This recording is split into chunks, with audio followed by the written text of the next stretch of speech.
Lesson 5. Cub, Aaron's best friend. One morning, Aaron was woken by a chorus of urgent gnawing. He jumped out of his bed and ran to the window. A herd of zebras was scattering away from the waterhole, chased by the couple of hyenas. Then he saw more hyenas, three of them standing stock still, noses pointing, eyes fixed on the waterhole. It was only now that Aaron saw the lion cub, but this one was not white at all. He was covered in mud with his back to the waterhole, and he was waving a pathetic paw at the hyenas that were beginning to circle. The lion cub had nowhere to run to, and the hyenas were sidling ever closer.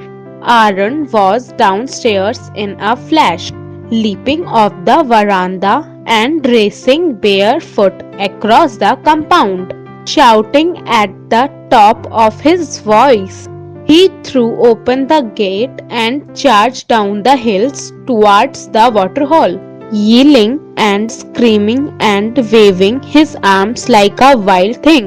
Startled at this sudden intrusion, the hyenas turned tail and ran, but not far. Once within range, Aaron hurled a broadside of pebbles at them, and they ran off again, but again not far.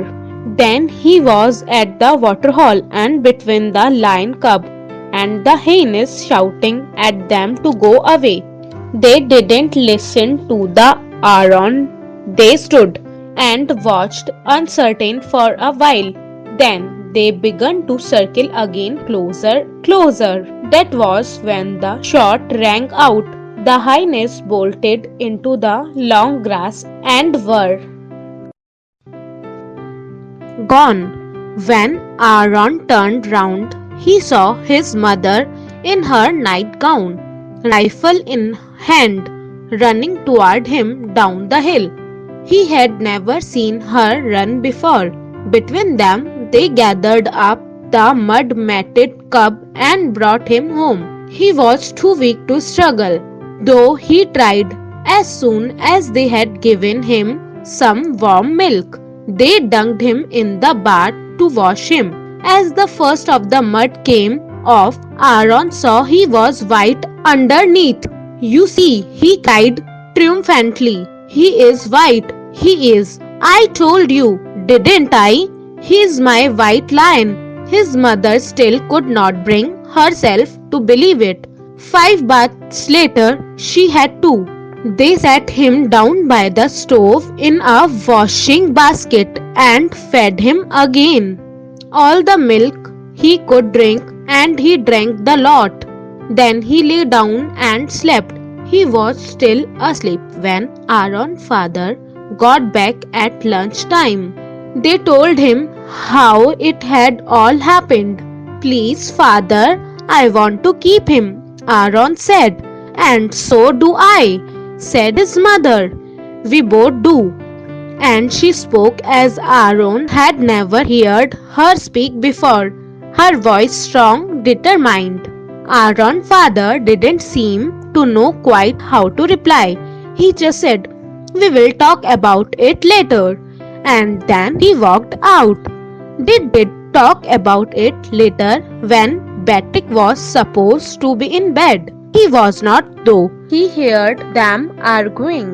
He was outside the sitting room door, watching, listening. His father was pacing up and down. "He will grow up, you know," he was saying. "You can't keep a grown lion, you know that. And you know we can't just throw him to the hyenas," replied his mother. "He needs us, and maybe we need him. He will be someone for Aaron to play with for a while." And then she added sadly, "After all, it's not as if he is going to have any brothers and sisters, is it?" At this, Aaron's father went over to her and kissed her gently on the forehead. It was the only time Aaron had ever seen him kiss her. All right then, he said. All right, you can keep your lion. So the white lion cub came to live amongst them in the farmhouse. He slept at the end of Aaron's bed. Whenever Aaron went, the lion cub went too, even to the bathroom, where he would watch Aaron have his bath and lick his legs dry afterwards. They were never apart.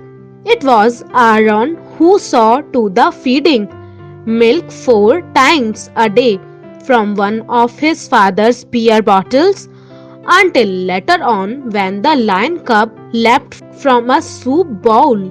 There was a impala meat whenever he wanted it, and as he grew and he grew fast, he wanted more and more of it.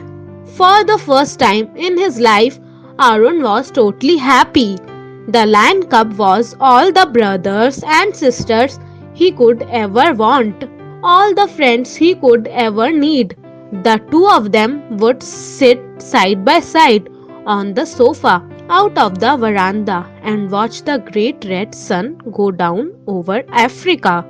And Aaron would read him Peter and the Wolf, and at the end he would always promise him that he would never let him go off to a zoo and live behind bars like the wolf in the story. And the lion cub would look up at Aaron with his trusting amber eyes. Why don't you give him a name? His mother asked one day. Because he doesn't need one, replied Aaron. He's a lion, not a person. Lions don't need names. Aaron's mother was always wonderfully patient with the lion. No matter how much mess he made, how many cushions he pounced on the ripped apart, no matter how much crockery he smashed, none of it seemed to upset her.